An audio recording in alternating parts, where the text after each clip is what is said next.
जय हिंद दोस्तों। एक तरफ तो मिल्कीपुर अयोध्या में एक सीट पर पूरे प्रदेश में चुनाव हो रहा है, जिसमें समाजवादी पार्टी के अध्यक्ष अखिलेश यादव का पूरा परिवार जो है उस चुनाव में जुटा हुआ है। दोस्तों, समाजवादी पार्टी के जितने भी टॉप के लीडर हैं दोस्तों, उन सबों ने मिल्कीपुर अयोध्या में जो है प्रचार किया, रोड शो किया दोस्तों। लेकिन एक और नेता की हम बात करते हैं दोस्तों, जो उत्तर प्रदेश में रहकर दिल्ली में जाकर दोस्तों एक ही दिन और एक ही रोड शो में दोस्तों 3 सीटों का समीकरण बदल दिया। वहां पर ऐसा एक नेता समाजवादी पार्टी में मौजूद है, उसने एक ही दिन में एक ही रोड शो में दोस्तों 3 सीटों का जो है समीकरण पूरा बदल दिया। जी हाँ, हम बात कर रहे हैं दोस्तों समाजवादी पार्टी की युवा सांसद इकरा हसन जी का। इकरा हसन ने आपने देखा होगा कि वो दिल्ली विधानसभा चुनाव में भी जो है दिल्ली के पूर्व उप मुख्यमंत्री मनीष सिसोदिया के साथ रोड शो कर रही थी दोस्तों।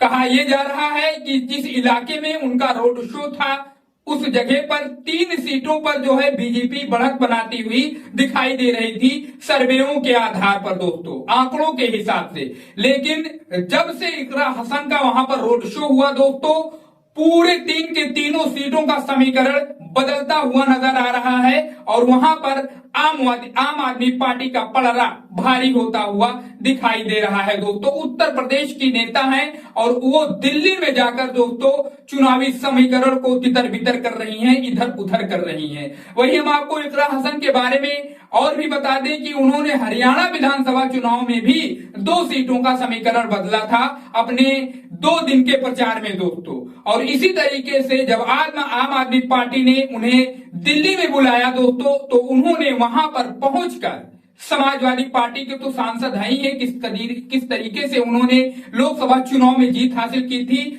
और जब वो दिल्ली में उनका रोड शो हुआ दोस्तों मनीष सिसोदिया के साथ में, तो वो जो 3 सीटें थी बीजेपी के जो है बीजेपी की तरफ जाती हुई दिखाई दे रही थी सर्वेओं के आधार पर दोस्तों, आंकड़ों के हिसाब से और राजनीतिक एक्सपर्ट के हिसाब से दोस्तों, उन तीनों सीटों का दोस्तों समीकरण गुणा गणित मोड़ते हुए उन्होंने अपने जो है वाक्य से जो उन्होंने वाक्य बोला, वहां लोगों को संबोधित किया, उसकी वजह से दोस्तों सारा समीकरण बदलता हुआ दिखाई दे रहा है। और वो 3 के 3 सीटें जो है आम आदमी पार्टी के खाते में दिखाई दे रही हैं जाती हुई। वैसे दोस्तों दिल्ली विधानसभा का चुनाव भी बहुत ही जबरदस्त तरीके से पूरे देश के निगाहों में है।